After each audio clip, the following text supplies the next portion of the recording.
आज का विषय है भारत चीन सीमा पर चीन के साथ तकरार। चीन सीमा पर चीन भारत की सीमा पर अक्सर उकसावे की राजनीति करता है, भारत को उकसाता रहता है और उसकी कोशिश होती है कि वो भारतीय सीमा में घुसकर जितना अधिक से अधिक क्षेत्र भारत का हड़प सके उसको हड़प ले। ये बात 1962 में नेहरू जी के ज़माने में शुरू हुई, जब चीन ने भारत का 78,000 वर्ग किलोमीटर का क्षेत्र अपने कब्जे में कर लिया। उसमें तिब्बत का कुछ हिस्सा भी जो भारत के साथ लगता था वो भी चीन ने हमारे से छीन लिया। लेकिन उस समय की भी हमारी सेना इतनी कमज़ोर नहीं थी, लेकिन नेहरू जी की गलतियों के कारण काफ़ी सारा क्षेत्र चीन हमारे से छीन कर ले गया, या नेहरू जी ने उनको आसानी से वो दे दिया। तब का भारत एक और भारत था। आज का भारत काफ़ी बेहतर स्थिति में है, मजबूत स्थिति में है। आज भारत चीन की हर चाल का डटकर मुकाबला करने की स्थिति में है। 2017 के अंदर चीन ने डोकलाम सिक्किम भूटान बॉर्डर के ऊपर काफ़ी उकसावे की कार्रवाई की, भारत पर को अपनी आंखें दिखाई। लेकिन हमारी सैन्य क्षमता और हमारी राजनीतिक नीति ऐसी थी कि चीन की उस समय दाल नहीं गली और वो चीन ज़्यादा कुछ ना कर सका। उसके बाद अभी हाल ही में 2 महीने पहले अप्रैल 2020 के अंदर चीन ने एक बार फिर हमारे बॉर्डर पर, सिक्किम भूटान बॉर्डर पर फिर एक बार शरारत करने की कोशिश की, कुछ क्षेत्र को हड़पने की कोशिश की। इस बार ये जो कोशिश थी गलवान घाटी, दौलत बेग ओल्डी और दरबुक चौक पर थी। यहाँ पर चीन ने लद्दाख के साथ साथ भारत की सीमा को हड़पने की कोशिश की। चीन गलवान घाटी, पेंगोंग झील, फिंगर 4 और फिंगर 8 की पहाड़ियों पर कब्जा करने की कोशिश करता रहा। इन 8 पहाड़ियों में 5 आज भी भारत के पास हैं। 3 पहाड़ियों पर चीन 5 किलोमीटर तक अंदर आ गया और उसने अपनी एक चालाक हरकत करने की कोशिश की, लेकिन भारतीय सेना काफ़ी सतर्क रही। चीन उसमें ज़्यादा दाल नहीं गल सकी। मैं आपको एक बात और बता दूं, भारत और चीन की जो सीमा है वो लगभग 4056 किलोमीटर है, जिसके अंदर हमारे 4 प्रांत फैले हुए हैं।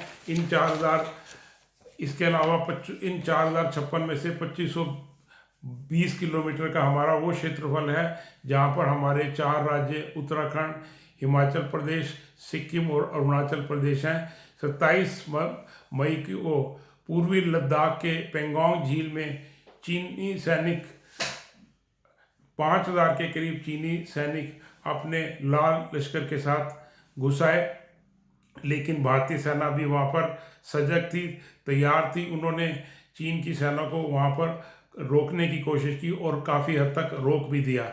लेकिन उसके बाद भी चीन अक्सर उकसावे की बात करता रहा। चीन ने जब अपने 5000 सैनिकों को वहाँ तैनात कर दिया, भारत की तरफ से भी लगभग 7000 सैनिक वहाँ पहुँच गए। इसके अलावा हमारे जवान जो कि 6 फुट से ज़्यादा के थे, वो इनके 5-5 फुट के जवानों पर भारी पड़े। और जब चीन को ऐसा लगा कि उनकी दाल नहीं गलने वाली, तो वो चुप करके बैठ गए।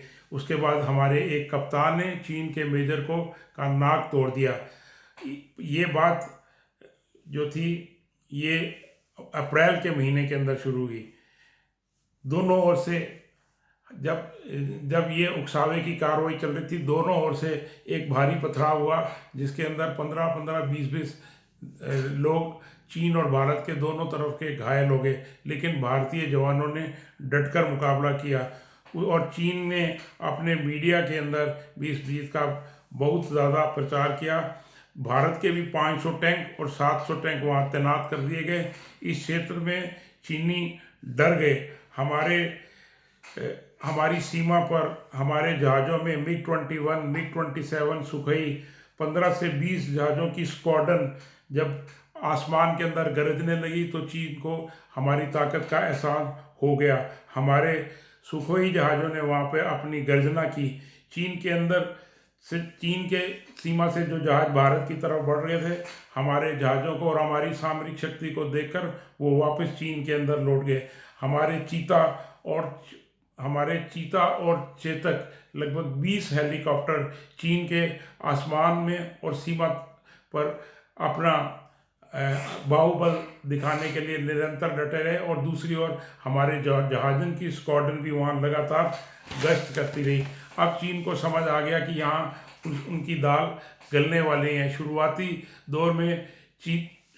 दौर में चीन की सेना काफ़ी आक्रमणकारी लगी, लेकिन जब भारत की उन्होंने सख्त मुद्रा को देखा तो वो समझ गए कि इनके साथ लड़ने के अंदर हमारे को कामयाबी नहीं मिलेगी। हमारी सीमाओं पर T-700 से ज़्यादा T-20 टैंक लगा दिए गए। इसके अलावा आकाश, पृथ्वी, ब्रह्मोस मिसाइलें बॉर्डर पर तैनात कर दी गई। इसके अलावा जब अंतरिक्ष में चीनी सैटेलाइट्स में हमारी सामरिक शक्ति को देखा तो चीन घबरा गया। चीन के अखबार ग्लोबल टाइम्स ने हमारी सामरिक शक्ति का बढ़ चढ़कर व्याख्यान किया।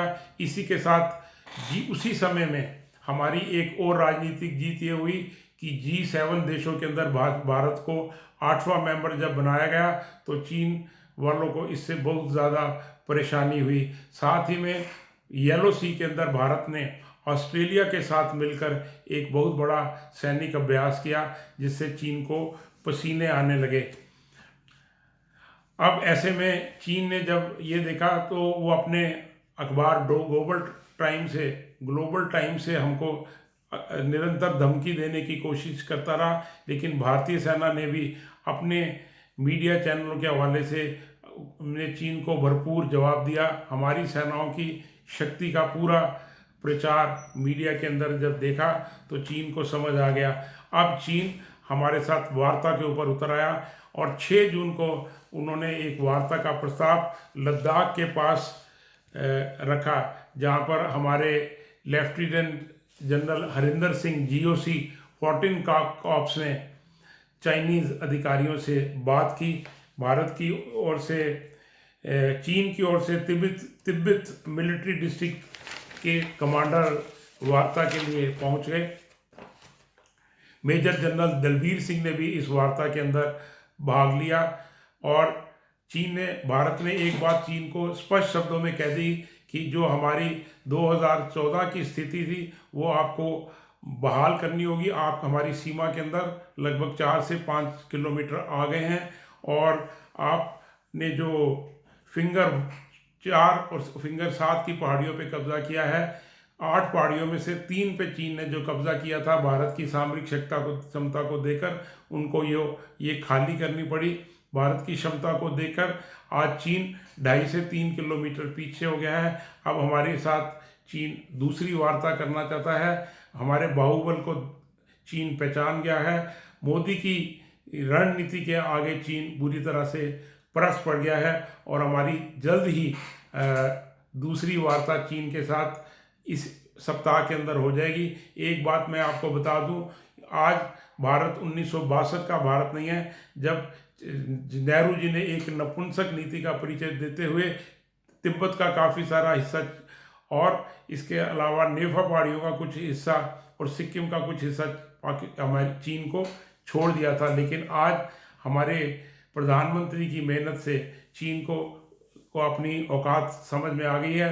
अब भारत के साथ उनके तेवर नरम पड़ गए हैं और मैं एक बात दावे के साथ कह सकता हूं कि आने वाले सप्ताहों में भारत की शक्ति पूरे दक्षिण पूर्वी एशिया में मजबूत होगी। येलो सी के अंदर भी हमारा दबदबा कायम रहेगा। धन्यवाद। जय भारत। वंदे मातरम।